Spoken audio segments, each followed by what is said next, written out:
Happy day after St. Patrick's Day, and thank you for starting off a new week with CNN 10. I'm Carl Azus at the CNN Center. Investigators in the South Pacific island nation of New Zealand say they're working to find out if an Australian citizen who occasionally lived in New Zealand was there to carry out a terrorist attack. On Friday, the suspect sent an 87-page email to the Prime Minister's office and dozens of other addresses minutes before the attack began. Too soon for police to respond, according to the Prime Minister.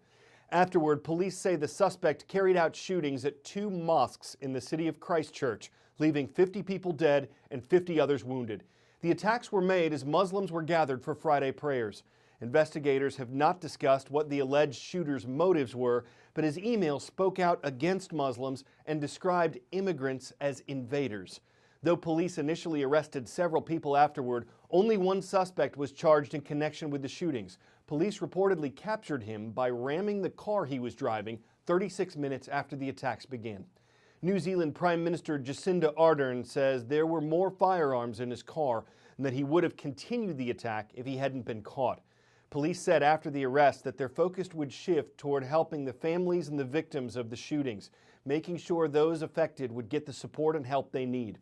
As makeshift memorials appeared around the mosques, promises of support, prayers, and donations were being made by leaders, citizens, and religious organizations from all over the world. From the South Pacific, we're taking you to South America. Last week, we reported on a rare, widespread blackout in Venezuela that added to the country's economic and political problems. Electricity went out in 19 of Venezuela's 23 states. And while the government's information minister says the outage has been completely restored, CNN teams on the ground there say this is true for a lot of the capital, Caracas, but the lights aren't on everywhere. Another issue all this created was a water shortage. 70% of Caracas now has drinking water and 80% of the rest of the country, again, according to its information minister. But while the Venezuelan government accuses the United States and Venezuela's opposition leader for trying to bring down the electrical grid, the priority for many residents is getting their taps to run clean. At its worst, the blackout triggered a water crisis so severe there was a degrading scramble for water, any water, even dirty water, whatever the drainage pipes in the stream could offer up. The water shortage has eased up a bit, but not the indignity of finding water wherever and however you can, even coming from inside a highway tunnel and an open pipe. I mean, look at this water. It is not clean. There is debris in the water, there is garbage, there are insects, and yet people are very desperate, and they're happy to have this water right now, telling me that they are using it for bathing and for anything else that they need to be doing. They know they can't drink it, but right now, this is all they have. It's tough. It's very tough, he tells me. We need water for everything. If we don't have water, we can't do anything. Black goop instead of water ran through these faucets when the power did come back on. Residents posted on social media of a water system rarely maintained or repaired. Ana Ramirez says she's afraid that now the water system will never recover. She's done without in her tiny apartment in the barrio of Petare since the blackout started last week. And Venezuela is still running out of water. Unthinkable in a country once blessed with vast water resources. Years of neglect and now drought have left many struggling and scavenging to get water, as it too has now become a luxury. Paul Newton, CNN, Caracas.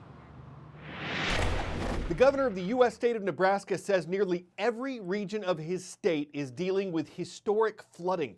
This is all part of the bombogenesis, or bomb cyclone, that blew east off the Colorado Rockies last week. It blasted that state's capital and many other parts of the central U.S. with blizzard conditions and nearly hurricane-force winds. Heavy rains and flooding were all part of it, and that continues to be a problem in Nebraska as piles and drifts of snowmelt swell rivers and flood communities. Nebraska's Emergency Management Agency says records have been broken in at least 17 locations and that more of that's expected. The water has never been measured this high along the Missouri, Platte, and Elkhorn rivers.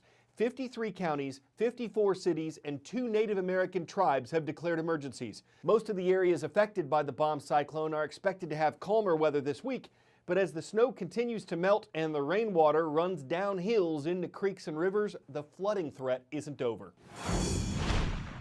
Bridges destroyed, highways washed out, cars and cattle stranded. This is the aftermath of a bomb cyclone. The powerful weather system slammed the Midwest with hurricane-like winds and blizzard conditions last week, leaving drowning rains and flooding in its wake. And after heavy snowfall this winter, natural snowmelt is making bad conditions worse. In Wisconsin, Darlington officials say the city hasn't seen this much flooding in more than 25 years. Fremont, Nebraska, home to more than 26,000 people, became an island when roadways in and out of town flooded Friday. Nebraska's governor touring the damage in his state. This has probably been the most severe widespread flooding we've had as far as the parts of the state's been impacted we've had in the last half century. Nebraska rescue teams have been pulling trapped residents out of floodwaters since Thursday, and forecasters caution more snowmelt is on the way, so the worst flooding may be yet to come. Kaylee Hartung, CNN. 10-second trivia. Miss Cheesiest, Halal Guys, and Salt and Straw are all restaurants that started as what? Shark Tank investments, chain restaurant spin-offs, food trucks or carts, or hot dog stands. All of these restaurants were once run out of a cart or a truck, a food truck.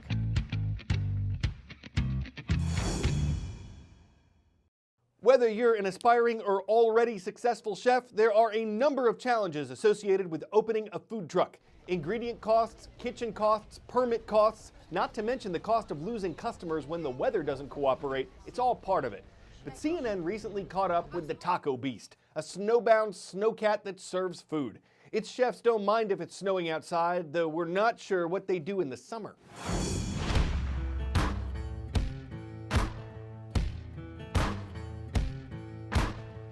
When I fire up the Beast, I kind of feel like I'm piloting a spaceship.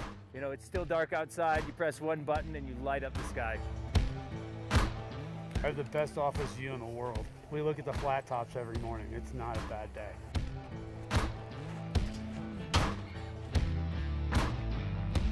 As much as I'd love to be on my snowboard at that point in time, I still enjoy driving the Beast.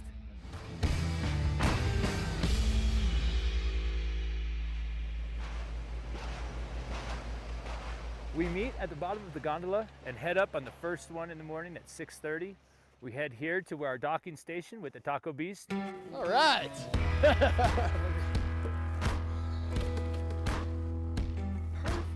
Hey, man, what's going on? Oh, it is epic. Champagne powder all around.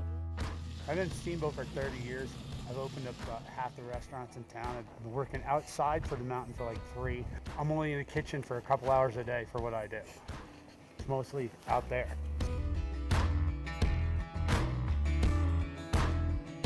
Oh, some funny questions like, oh, do you leave the kitchen here and you drive the snowcat away? Nope, nope. We pop-up camper. Yeah.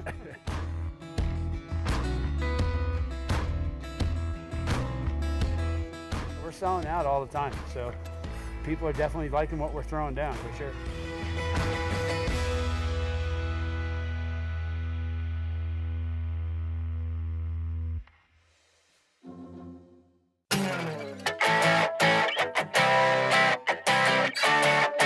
The saying, bat in the belfry, usually applies to someone who's said to be a little crazy. What about having a bat in the newsroom? Is it gonna drive reporters batty? It did for a while at WCBI's newsroom in Columbus, Mississippi, when a flying mammal somehow found its way inside. A couple of fearless employees eventually trapped the animal in a conference room, and they didn't need to hold a conference to decide the bat was better off outside. The staff of WCBI then waved WC bye-bye, not batting an eye when Batman flitted back out into the dark night. Letting him hang out inside would have been a terrible idea. Even if you gotta wing it sometimes in news, some of the most battle-tested reporters would want to fly to a different echolocation. I'm Carl Azus, batting 1,000 for CNN 10.